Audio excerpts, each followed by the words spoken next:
دی سبق درہم مئۃ الف درہم، 1 روپیہ اللہ کے نام پہ خرچ کرنا 1 لاکھ روپیہ خرچ کرنے سے بڑھ گیا۔ اللہ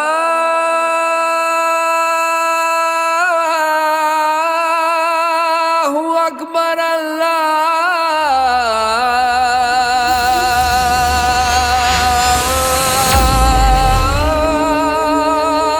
اکبر۔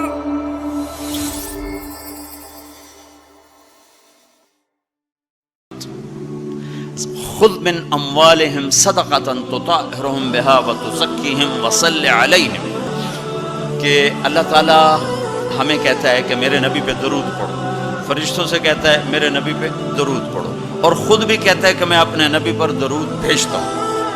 اللہ کی طرف اب درود کی نسبت وہ رحمت ہے، اور فرشتوں کی طرف ہماری طرف درود کی نسبت دعا ہے جو ہم کرتے ہیں، صلی علی محمد وعلی آل محمد۔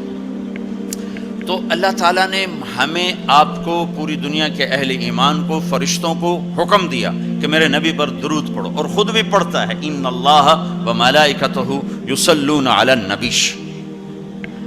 جو لوگ اللہ کے نام پہ خرچ کریں گے تو اللہ تعالیٰ کہہ رہا ہے وصلی علیہم، اے میرے حبیب ساری امت پر نہیں، جو تیری امت میں میرے نام پہ خرچ کریں گے ان پہ تو درود پڑھ۔ اگرچہ یہاں صلی دعا کے معنی میں ہے کہ تو ان کے لیے دعا کر، آپ ان کے لیے دعا فرمائیں۔ تو مال خرچ کرنے والوں کے لیے اللہ اپنے حبیب سے فرما رہے ہیں کہ ان کے لیے آپ دعا کریں، صلی علیہم ان صلاتک سکن لہم۔ آپ کی جو دعا ہوگی اور آپ کی جو صلات ہوگی، جو آپ کا درود ہوگا، دنیا اور آخرت کے سارے مسائل ان کے حل کر کے لے جائے گا، ان کی دنیا بھی سکھی کر دے گا، ان کی آخرت بھی سکھی کر دے گا۔ اور 82 دفعہ قرآن میں مال خرچ کرنے کا حکم آیا، 82 دفعہ، اور اللہ تعالیٰ نے ترغیب دی ہے کہ مالدار فقیروں پہ خرچ کرے۔ پھر اللہ تعالیٰ نے فقیروں کو ترغیب دیا کہ تم بھی جتنی وسعت ہو خرچ کیا کرو۔ میرے نبی نے ترغیب دی، سبق درہم مئۃ الف درہم، 1 روپیہ اللہ کے نام پہ خرچ کرنا 1 لاکھ روپیہ خرچ کرنے سے بڑھ گیا۔ تو صحابہ نے عرض کی وہ کیسے بڑھ گیا؟ تو آپ نے کہا ایک آدمی کے پاس 2 روپے، ایک آدمی کے پاس کروڑوں روپے، جس کے پاس 2 روپے تھے اس نے 1 روپیہ اللہ کے نام پہ دے دیا، اور جس کے پاس کروڑوں تھے اس نے 1 لاکھ دیا۔ جس نے 2 میں سے 1 دیا اس نے اپنے مال کا آدھا حصہ دیا، جس نے 1 لاکھ دیا اس نے اپنے مال کا کوئی 1000واں حصہ دیا۔ جب تولا جائے گا تو 1 روپے کا وزن 1 لاکھ سے بڑھ جائے گا۔ اور اس کا ایک واقعہ بھی، حضرت عمر ہمیشہ حضرت ابو بکر سے کوشش کرتے تھے آگے نکل جاؤں، آگے نکل جاؤں، آگے نکل جاؤں، ساری زندگی موقع نہ بن سکا۔ تبوک کا موقع آیا تو اللہ کے نبی نے کہا مال خرچ کرو۔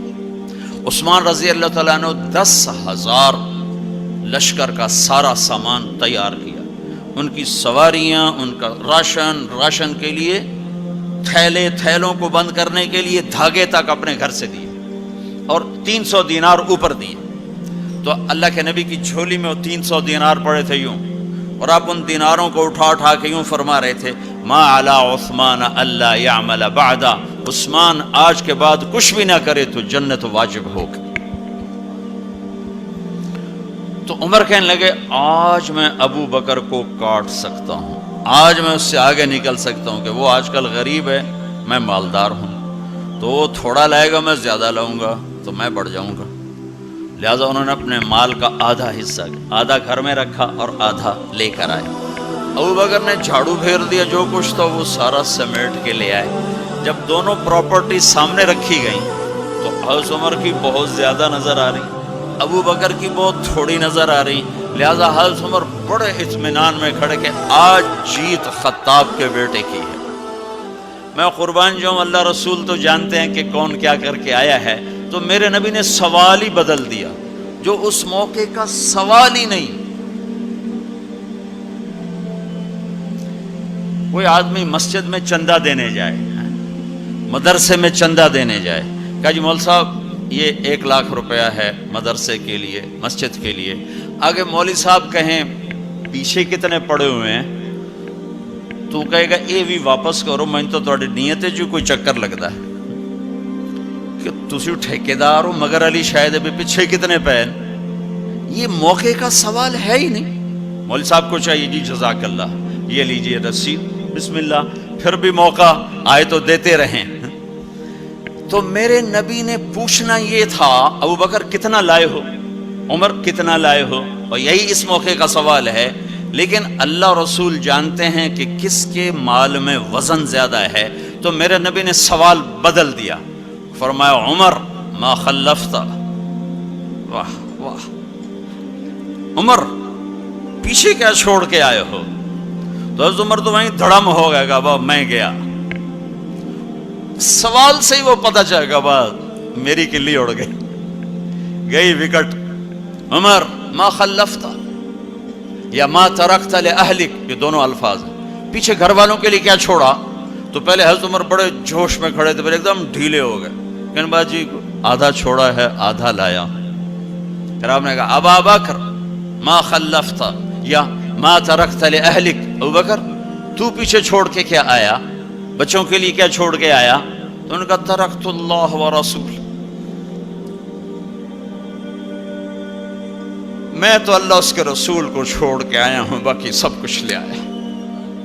تو اس پر عمر کہنے لگے ابو بکر میں نہیں تجھ سے آگے بڑھ سکتا، کوئی بھی تجھ سے آگے نہیں بڑھ سکتا. اور اگلی سنو،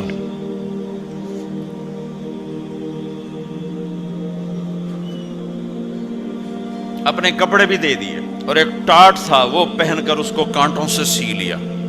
تو جبریل آئے، کہنے لگے یا رسول اللہ، اللہ تعالیٰ پوچھ رہے ہیں کہ ابو بکر نے یہ ٹاٹ کیوں پہنا ہوا ہے؟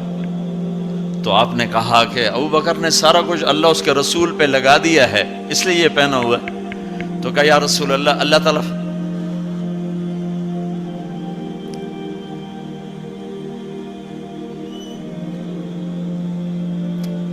تعالیٰ فرما رہے ہیں ابو بکر سے پوچھو مجھ سے راضی تو ہے، مجھ سے راضی تو ہے، اس فقر میں مجھ سے راضی ہے؟ میں تو اتنا سفر کر کے آیا ہوں، حالانکہ ابھی 4 دن پہلے میں 12 ملکوں کا 10 ملکوں کا سفر کر کے ہوں، ساری ہڈیوں میں درد ہے. میں اس لیے آیا ہوں کہ چلو کوئی بخشش کا بہانہ مل جائے، کوئی بخشش کا بہانہ مل جائے، اللہ راضی ہو جائے. آپ سارے اس لیے حج پہ جا رہے ہو کہ اللہ راضی ہو جائے. جو سارے جہان سے کہتا ہے مجھے راضی کر، وہ کہہ رہا ہے ابو بکر سے پوچھو مجھ سے راضی تو ہے. تو آپ نے کہا ابو بکر تیرا رب تجھے سلام بھی کہہ رہا ہے اور پوچھ رہا ہے کہ راضی ہو. تو ابو بکر کی چیخیں نکلی، میں اپنے رب سے راضی، میں اپنے رب سے راضی، میں اپنے رب سے راضی. میرے بھائیو بہنوں، زندگی ایسے گزار کے مرو کہ اللہ کو ملے تو اللہ خوش ہو کے مل رہا. ایسے نہ مرو کہ اللہ کی بارگاہ میں پیش کیے جا رہے ہوں مجرم بن کر، قیدی بن کر. تو اللہ اس کے رسول نے مال لگانے پر زور دیا. اللہ چاہتا تو سب کو مال دے دیتا، کسی کو فقیر، کسی کو مالدار. مالدار کا شکر کا امتحان لیا، فقیر کے صبر کا امتحان لیا. کہ اللہ فقیر کا صبر دیکھے گا، مالدار کا شکر دیکھے گا. اور جب مالدار لوگ زکوٰۃ نہیں دیتے تو پھر عزتیں نیلام ہوتی ہیں. جب سب کچھ اپنے اوپر لگانے کا ذوق بن جاتا ہے اور اپنے ہی بڑے بڑے زیور، کپڑے، گھر، گاڑیاں. یہ بھی لاہور کا واقعہ ہے. بیگم صاحب ڈرائیور کے ساتھ گئی ہیں اور واپسی پہ کہہ رہی ہیں اسلم ڈرائیور آج میری بڑی اچھی قسمت، وہ ساڑی میں نے لی تو میں سمجھ رہی تھی 1 لاکھ کی ہے، وہ تو مجھے 75,000 میں مل گئی، بڑی سستی مل گئی. خوش ہو کے ڈرائیور کو بتا رہی. تیسرے دن ڈرائیور کے بیٹے کا بازو ٹوٹ گیا. وہ آ کر کہتا ہے صاحب جی میری تنخواہ میں تو اس کا علاج ہو نہیں سکتا، تو مہربانی کر کے کچھ میری مدد کر دیں، اس کا علاج ہو جائے. تو صاحب کہتے ہیں اسلم تمہیں پتہ تو آج کل کاروبار بڑا مندہ ہے، تو میرے پاس تو گنجائش نہیں، میرا ایک ڈاکٹر دوست ہے، میں اسے فون کر دیتا ہوں، وہ تمہاری مدد کر دے گا. جب اس طرح ہوتا ہے تو پھر ڈاکے، چوریاں، قتل و غارت شروع ہوتے ہیں۔ جب اس طرح ہوتا ہے تو مالداروں میں تکبر پیدا ہوتا ہے اور غریبوں میں ظلم پیدا ہوتا ہے۔ تو زکوٰۃ ایک بہت بڑا عمل ہے۔ 2.5% تو فرض ہے، اور زکوٰۃ دینے والا سخی نہیں اللہ کی بارگاہ میں، ہاں بخیل بھی نہیں، سخی بھی نہیں ہے، بخیل بھی نہیں، یعنی وہ بخل کے ملک سے نکل آیا ہے اور سخاوت کے ملک میں انٹری نہیں ہوئی۔ 2.5 روپے پہ 1 پیسہ بھی اوپر خرچ کرے گا تو اب سخیوں میں آ گیا، پھر جتنا بڑھتا جائے گا اتنا آگے بڑھتا جائے گا۔ اور اللہ نے فرمایا مجھے میری عزت کی قسم، جنت الفردوس میں بخیل داخل نہیں ہو سکتا۔ اور اللہ شیطان کہتا ہے کہ مجھے عبادت والے، عبادت گزار بخیل سے کبھی ڈر نہیں لگا کہ اس کا بخل اسے ضرور جہنم میں پھینکے گا۔ نافرمان سخی سے ہر وقت ڈرتا رہتا ہوں کہ اس کی سخاوت کب اسے جنت میں پہنچاتی۔ آپ نے سامری کا نام تو سنا ہوا ہے، قرآن میں بھی ہے، جس نے موسیٰ علیہ السلام کی قوم کو گائے کے بچے کی پوجا پہ لگا دیا، بچڑے کی۔ اللہ نے کہا سب کو قتل کرو، سارے پکڑے گئے، قتل کیے گئے، سامری بھی آ گیا۔ موسیٰ علیہ السلام نے کہا قتل کرو، جبریل آ گیا۔ موسیٰ، اللہ تعالیٰ کہہ رہے ہیں اسے قتل نہ کرو، یہ اپنی موت آپ مرے گا۔ تو موسیٰ علیہ السلام کہنے لگے جو سارے کفر کا سبب بنا، اسے کیوں چھوڑ رہے ہیں؟ تو اللہ تعالیٰ نے کہا سخی ہے، سخی کو قتل کرنا مجھے اچھا نہیں لگتا، چھوڑ دو، اپنی موت آپ مر جائے گا۔ کافر کو سخاوت قتل سے بچا گئی۔ جب ایمان والا کوئی مرد عورت سخی ہوگا تو اللہ کی بارگاہ میں کیسے اونچے مرتبے لے کر جائے۔